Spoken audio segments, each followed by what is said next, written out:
At least 10 मिनिट्सचा walk आहे. काय बोल त्याच्यात फुगलाय कारण त्याला चालावं लागतंय.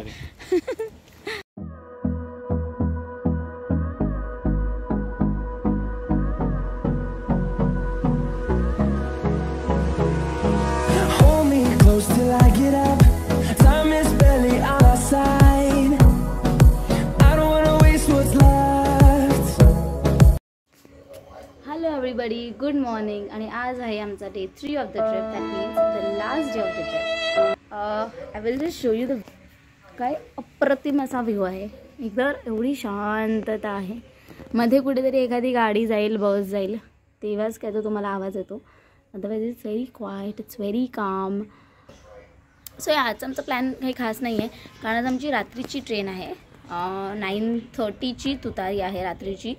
त्यामुळे आता आमचं चेकआउट करून 12ला आहे. सो असं आहे की मधल्या 9 तासात आपण काय करायचं आहे. प्लस आमच्याकडे आज ॲक्टिवा पण नाही आहे, त्यामुळे पब्लिक ट्रान्सपोर्ट असं आता बघावं लागेल. रिक्षाला वगैरे आम्हाला जास्त स्पेंड नाही करायचं आहे. आम्ही एक बस बघितली जी इकडून रत्नागिरी स्टेशनला आहे 4:30ची. सो आमचा असा प्लॅन आहे 4:30पर्यंत थोडासा टाईमपास करायचा, 4 वाजेपर्यंत. मीन्स 4:30ची बस पकडली तर 6-6:30पर्यंत पोचू आणि मग 2-3 तास रत्नागिरी थोडं फिरू, बघूया काय मिळतं आहे का शॉपिंग करायला वगैरे. That is a basic plan. Basically bus डेपोच्या इकडे मार्केट वगैरे आहे. So that is a plan.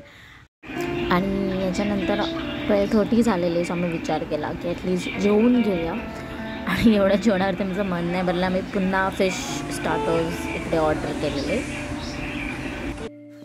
हाय, तर आम्ही आता निघालो आहे आणि आता आज आमच्याकडे ॲक्टिवा नाही आहे. सो आम्ही चालत जाणार आहोत बस स्टॉपपर्यंत. आणि अजून आम्हाला थोडं जेवायचं पण आहे. मला फार भूक लागली आहे. Wait a minute. Who are you? At least 10 मिनिट्सचा वॉक आहे.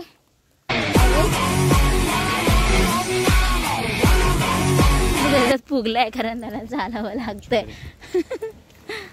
बट ठीक आहे, इट्स अ गुड वॉक. ऊन आहे कारण दुपारचे 3 वाजलेत. ऊन नसणार तर काय असणार आहे. बट ठीक आहे, रोड शांत आहे. But it's see the view. Let's walk. आणि यानंतर आम्ही पकडली 4 वाजता CST. ही डिरेक्ट नव्हती आरेवारे बीचवरनं, त्यामुळे साधारण आम्हाला 1-1.5 तास लागला रत्नागिरी बस डेपोला पोचायला. सो मी जस्ट पोचला आहोत रत्नागिरी एस टी स्टँडला. अजून आमच्या ट्रेनसाठी 4 आवर्स आहे.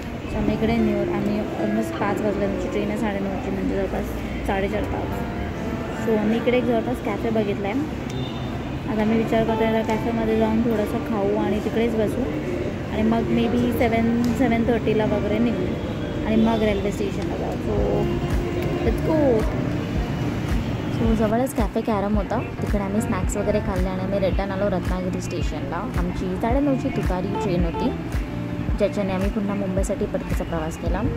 सो थँक्यू माझे ब्लॉग्स बघितल्याबद्दल. आणि फर्स्ट टाईम आहे त्यामुळे थोडं समजून घ्या आणि यापुढेच मी असे ब्लॉग बनवायचा प्रयत्न करेन. So thank you.